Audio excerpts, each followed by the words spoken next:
بسم اللہ الرحمن الرحیم۔ السلام علیکم ناظرین، پاکستان تحریک انصاف کی حکومت کا یہ پہلا سال تھا۔ وزیر اعظم عمران خان پاکستان کی معاشی حالت کو بہتر کرنے کے لیے مختلف منصوبوں پر وہ غور بھی کر رہے تھے اور ڈسکس بھی کیے جا رہے تھے۔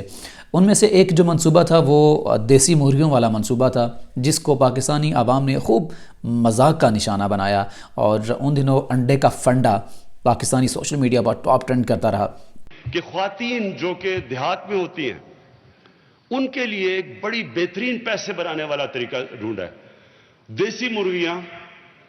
ہم نے دیسی مرغیوں کی ان کو انڈے دیں گے، بچے دیں گے۔ یہ میں آج آپ کو وہ چیزیں بتا رہا ہوں جس میں اربوں ڈالر کی ضرورت نہیں ہے۔ اس میں صرف ہمارے پاس یہ بھی ایکسپیریمنٹ ہو چکا ہے، یہ بھی پائلٹ ہو چکا ہے۔ 3 سال پہلے کی یہ بات ہے، اور آج یہ بات کرنے کی ضرورت کیوں پیش آئی؟ ہوا کچھ یوں کہ گزشتہ دنوں حرف راز کے نام سے جو پروگرام کرتے ہیں، اور یہ مقبول جان صاحب، انہوں نے اس بات کا ذکر کیا، اپنی زندگی کا جو تجربہ تھا وہ شیئر کیا۔ میں آپ کو ایک بات بتاؤں کہ ایک زمانے میں جب میرے پاس پیسے نہیں ہوتے تھے، یونیورسٹی میں نہیں آیا تھا، کالج میں، تو میں گاؤں سے مختلف گاؤں میں گھوم کے انڈے خریدتا تھا اور اس کو شہر میں گجرات میں لا کے بھیجتا تھا، اور میرا مہینے کا خرچہ نکلتا تھا، اور مجھے کسی سے پیسے مانگنے کی ضرورت نہیں پڑتی تھی۔ ہم تو اصل بنائے طور پہ مذاق اڑانے والے لوگ ہیں، بنائے طور پہ اگر عمران خان صاحب کی اس بات کو مان لیا جاتا نا، تو اگر وہ آپ کے کافی لوگوں نے مانا ہے۔ اب آپ یوٹیوب پہ چلے جائیں، لوگوں نے اپنے گھروں کی چھتوں میں بڑا زبردست قسم کی بریڈز پال کے لاکھوں روپے کما رہے ہیں۔ کہ 3-4 دن پہلے جب بل گیٹس پاکستان آئے، دنیا کے امیر ترین افراد میں ان کا شمار ہوتا ہے، اور بل گیٹس جو ہیں وہ ان کی ایک اپنی فاؤنڈیشن بھی ہے، فلاحی کام بھی کرتے رہتے ہیں، افریقن کنٹریز ہوں اور چاہے وہ تھرڈ ورلڈ کنٹریز ہوں، وہاں پر مختلف قسم کے ان کے پروجیکٹس چلتے رہتے ہیں، اور خاص کر جس چیز کے لیے وہ جانے جاتے ہیں، پہچانے جاتے ہیں، وہ ہے دنیا سے پولیو کا خاتمہ۔ پولیو کے خاتمے کے اوپر ان کی ایک پوری ریسرچ بھی ہے، ان کو جو ویکسین ہے اس کو وہ ڈونیٹ کرتے ہیں۔ پاکستان آئے ہوئے تھے، اور پاکستان میں وزیر اعظم عمران خان اور بیوروکریسی کے مختلف جو لوگ تھے ان کے ساتھ، اور وزراء کے ساتھ بھی ان کی ملاقات ہوئی، اور یہاں پر وہ رہے، انہوں نے اپنے ایکسپیرینس بھی شیئر کیے۔ کہنے کی بات یہ ہے کہ یہ جو مرغیوں والا جو منصوبہ تھا، یہ کہاں سے شروع ہوا؟ کہ بل گیٹس کے جو فلاحی کاموں سے ریلیٹڈ افریقہ میں جو ان کے کام چلتے رہتے ہیں، اس کے اوپر میں نے کچھ چیزیں وہ میری نظر سے گزری، تو اس میں جو سب سے ایک جو کیچی چیز وہ نظر آئی وہ تھی مرغیوں کی انڈسٹری، چکن انڈسٹری۔ 2016 میں بل گیٹس جب افریقہ میں اپنے فلاحی کام سر انجام دے رہے تھے، تو وہاں پر ان کی جو ملاقات ہوئی، وہ بہت سے ایسے لوگ تھے جن کی روزانہ کی جو انکم تھی وہ $2 تھی۔ تو بل گیٹس نے ان $2 والے افراد کو یہ مشورہ دیا، وہاں پہ انہوں نے جو کام کیا، ریسرچ کیا، کہ یہ $2 کمانے والا انسان سالانہ کتنی انکم کما سکتا ہے کہ وہ اپنا معیار زندگی بہتر کر سکتا ہے۔ تو وہاں پر انہوں نے ایک منصوبہ دیا تھا کہ chicken is the best industry for those, ایسے لوگ جو تقریباً 1 ارب انسان، انہوں نے کہا تھا کہ انسان ایسے ہیں 1 ارب انسان پوری دنیا میں جو خط غربت سے بھی نیچے زندگی گزار رہے ہیں۔ تو ان کی جانب سے یہ کہا گیا تھا کہ ایسے افراد اگر چکن کو اپنی انڈسٹری بنا لیں تو اس سے وہ سالانہ $1000 سے بھی اوپر کما سکتے ہیں، جس سے وہ اپنا معیار زندگی بہتر کر سکتے ہیں۔ Chickens are multiplying on an ongoing basis.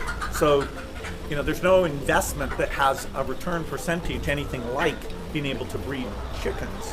یہی وہ بات ہے جب وزیر اعظم عمران خان نے اس کو یہاں پر شیئر کیا تو پاکستانی عوام نے خوب مذاق اڑایا۔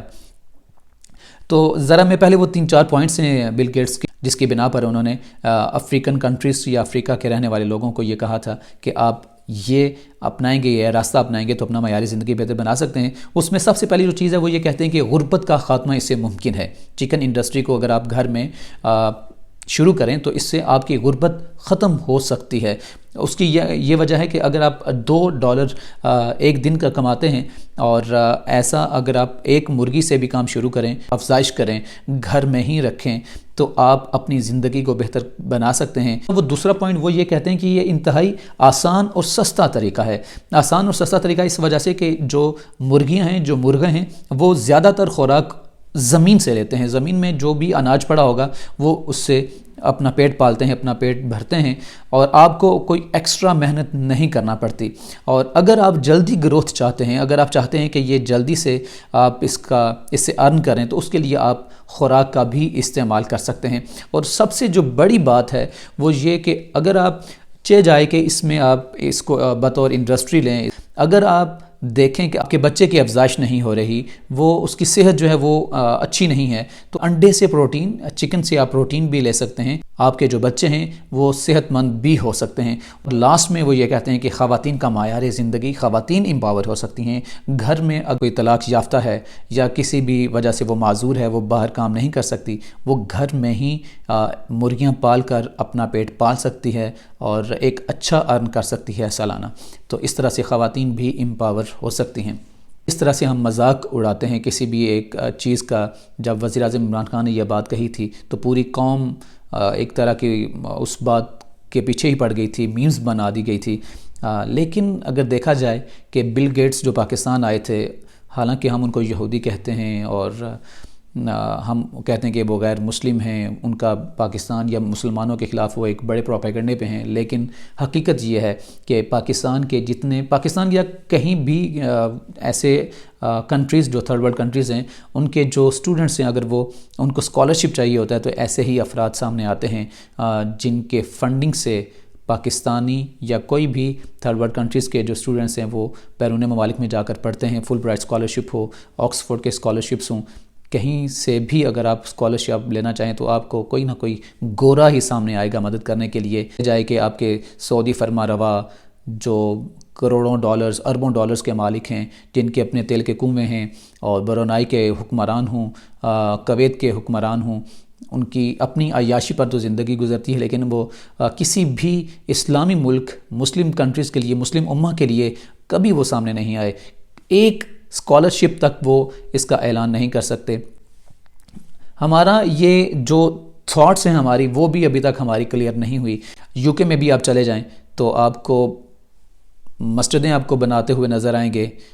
پاکستان میں گھمگول شریف کی اتنی مساجد، زندہ پیر صاحب کی اتنی مساجد، فلاں کی اتنی مساجد بنانا اپنی جگہ، لیکن ہمیں جو سب سے زیادہ ضروری جو چیزیں ہیں وہ ہے کہ سکولز پر توجہ دی جائے، تعلیم پر توجہ دی جائے، اور ہمیں فنڈنگ اپنی جو ہے وہ کم از کم ایسے طلباء پر لازمی لگانی چاہیے جو ذہین ہیں اور جو اپنی قوم کی وہ خدمت کر سکتے ہیں. اچھا پڑھیں گے، اچھا لکھیں گے، سائنٹسٹ ہوں گے، آئی ٹی کی انڈسٹری میں جائیں گے، تو آپ اگر ان پر انویسٹ کیا جائے گا تو یہ پاکستان کے لیے اچھا ہوگا. دعا ہے کہ ہمارے جو مخیر حضرات ہیں ان کی توجہ ہمارے سکولز پر بھی لازمی جانی چاہیے. کم از کم سالانہ کچھ نہ کچھ ذہین افراد کی اسکالرشپ کے لیے وہ لازمی مختص کریں. بل گیٹ سے ہمیں اور کچھ ملے نہ ملے، کم از کم ہم اتنا تو سیکھ لیں کہ اپنی دولت کو رفاہی و فلاحی کاموں میں کس طرح سے لگایا جاتا ہے، اور خاص کر جو تعلیم کی اسکالرشپ ہیں اس پر کتنی توجہ دینے کی ضرورت ہے.